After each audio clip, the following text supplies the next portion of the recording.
grind fights can start happening. Oh, we have to stop here. A short break. Somehow the stream seems to be down. I have no idea why. Is it restream? What is happening here?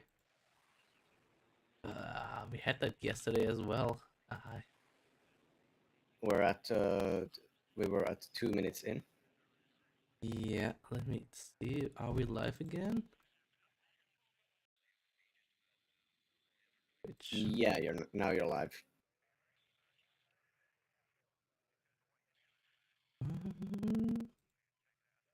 Okay, what the hell happened here? Okay, what? Okay, so yeah, let's go to the BRB channel. I'm at 8 minute 26. Where are you at? I'm at 8 minute 39. Okay, let me catch up to you. And then we gonna count in again. Sorry for the short break, guys, but yeah, don't know what it is lately with. Like, we had that yesterday as well, that issue. But yeah, we will get in here in a second. Okay, let's count in 3, 2, 1, go. Go. And back into it. Seems like YouTube might still be down. Hope it recovers shortly. Okay, yeah, YouTube has recovered as well. Good.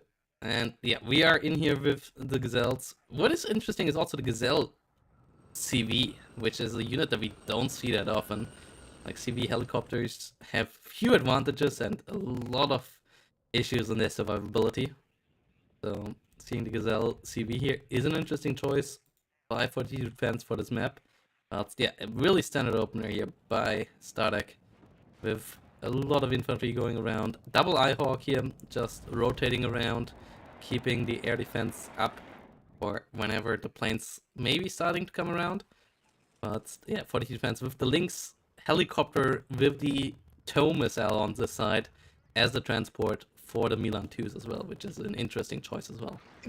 Gazelle gets taken out by the first shot of Shalom's artillery, max range, right from the spawn with the German upgraded howitzer with the upgraded maximum range of 24k.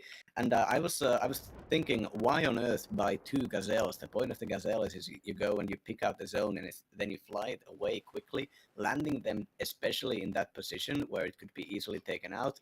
I think it was a bit of a flub from 42 defense's side. And as I was saying before, we crashed. I believe the infantry advantage here is obviously for second UK, but I don't think second UK can in any way benefit from the infantry advantage unless they can hold on against the mechanized power of Stardeck. And there are no LGB planes, and I believe no, they do have Jaguars. So do they have Jaguar ATs? I don't think so, actually. So no AT planes also on second UK have to rely on dive bombing clusters and AG bombers. So the ability to take out Abrams reliably is not necessarily there. There have to be bombing runs with numerous planes, and at the same time, the 11th horse does actually get pretty good AA with the large amounts of Fliegerfaust around here, as well as the Eyehawks that have their trucks, so they can and most likely will be repositioned after firing. Yeah, we see M1A1 CP rotating around to capture Echo finally, and the M109s here trying to do more damage with the artillery. But defense with a really conservative play here. What we see on the other side, though, is the M270 MLRS. What is it aiming for? It is aiming as a counter battery, but M109 is constantly moving, so this counter battery won't work, and that is a pretty expensive unit to use like that. The Gazelle actually flying back here now will most likely be used to upvet the MLRS. Yeah, to keep it better at reloading, better at aim time, and yeah, the MLRS firing now might hit actually the ACAV by accident there. Most likely will, and might actually kill that. just the M1A1 ACAP taking some damage there. That would have been a really, really terrible loss there just by random. It takes more damage, but it doesn't go down. So yeah, the recon Abrams is something that everybody who's playing against 11th Horse needs to assume that there is a forward deploying recon Abrams coming. But, you know, if there is no forward deploying recon Abrams coming, that means that your opponent has just played conservatively for no reason, really. And I think that's one of the powers of 11th Horse. Stardeck is playing the heavier, more expensive division, so immediately pivoting into artillery and buying buying tanks to hold the line is the correct choice, I believe. Fortitude hasn't gotten a chance to start using the Gazelles, hasn't really gotten the chance to use the speed and the reinforcement ability of the British in any way. And at this point, really does seem like Fortitude doesn't really have the reins of this game. The game is going to keep on going. The decks are going to be put against each other, and Stardeck in this position does have the heavier composition. And no aircraft also seen from Fortitude Fence's side, which could be a counterplay against Stardeck, or it could be, and this is what I'm hoping to see, is that secretly Fortitude is buying every single aircraft and not showing them, and eventually bringing out the entirety of the air tab, 9 planes at the same time. First show. What do you think, Tos? Do you think that's gonna happen? I'm not sure. Oh, that's pushed. Yeah, in the rear here, it looks quite strong.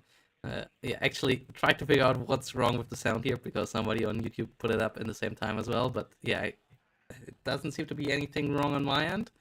So it might be that that a restart will fix it, as most people say it's fine. And yeah, the Lynx rockets and Gazelles here, setting up for a big push, but there's too many Fliegerfelds here. I think like there's 7, 8 Fliegerfelds on the battlefield by now, plus the Eyehawks. Like airplay seems to be rather dead here, and Fortitude fans might have to find another way. I'm not sure if Fortitude fans is someone to find another way here. M109's opening up, and it seems like a push towards Papa is the plan for Stardeck here, with more M1Is, A1s coming up, and the more they are on the battlefield, the scarier it is. Yeah, is it if you're taking the challenges at Vet 1, I believe you get maximum 6 challenges, including the command tanks. And so we're already seeing 1/3 of Fortitude's tank force being positioned up north here. And and actually a third one is down south, so half of the tanks are already on board. And Stardeck having a massive tank tab filled with superior tanks. The Fortitude needs to play better than expected here. This is both a bad position and a bad matchup for them. Especially as the time ticking out, the 155 millimeters, as long as the BGS Strifer are out there. The BGS Strifer are busted, by the way. They have the security trait with very good optics, which means that they get exceptional optics kind of accidentally. So for 20 points they can get the best possible recon, and this allows Shalom to have just amazing recon coverage for these very accurate guns. Yeah, And how it's softening this up constantly is forcing Fortitude to try to do something, but there just doesn't seem to be any openers here. Fortitude is only investing into defense.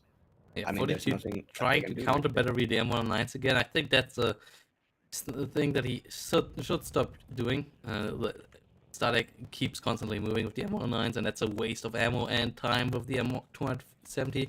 Should focus on something like the Bradleys right now. So yeah, Bradley retreating here right now. Heimatschützen moving on, and snipers and Milan trying to engage onto the Bradley here right now. Whilst we see the M109s trying to hit the javelins, Mobile scouts sitting around there. And it seems like everything is set up for a long game here right now.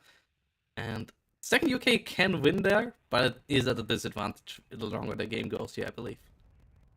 Yeah, it's the natural stance of light aggro divisions is to try to win the game in the early game and then survive in the late game. But this so far nothing has happened in a way that Shalom is just allowed to hold these urban positions, these very defensible, excellent positions, and just keep on buying. And there's the only engagements that shooting from, so high losing